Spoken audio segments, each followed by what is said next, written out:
I've ridden one, of course. Several, in fact. I just wondered if you knew what it was like. Oh, I remember that day. Yes, in Greenhouse 3. Yes. You'd hidden a bucket of leaping toadstools over at the far end. Yes, I do recall now. And Professor Garlick knocked it over and we ran out. I got told off for that.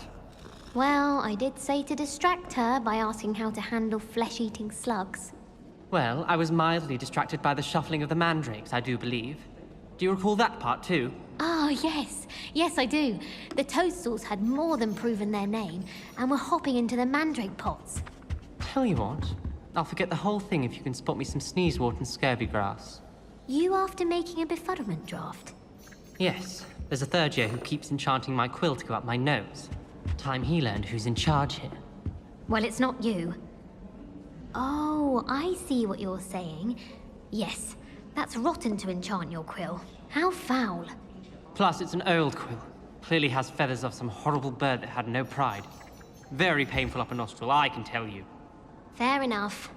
I'll trade you sneezewort and scurvy grass in exchange for letting bygones be bygones. Friends? Always. And don't be stingy on the sneezewort. I didn't hear anything. She was humming again. Oh, that's why you were so bothered. Of course I was bothered. It's enough trying to memorize dates for bins without being pounded by a horrible tune that Peeves likely made up. Oh, I knew I'd heard it somewhere.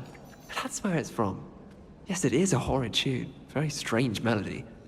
Speaking of Peeves, I heard he drenched that poor boy again. You know the one. Hufflepuff. Winks a lot. Oh, yes. Apparently his father works in a spring carnival.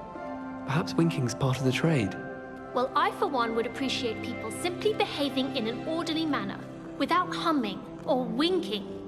I have a younger sister who looks up to me. I can't be going home for the holidays without something for her to aspire to. What do you mean? Like what? Some sort of, I don't know, special recognition. An exemplary student and all that. I'm fairly certain your little sister already looks up to you, just as you are. I'm not so sure. Last time I was home, she left a hawk lump in my bed. Can't say that's a sign of respect. Next time you hear the humming offender in the library, alert me and I'll sort her out. Really? Oh gosh, that would be very much appreciated. I'm not one for confrontations. Thank you. Afraid I can't do anything about Peeves, though. Oh, of course. Wouldn't expect you to. Unless you could perhaps teach him a better tune. Now you're pushing it. Understood. Understood. Wish off.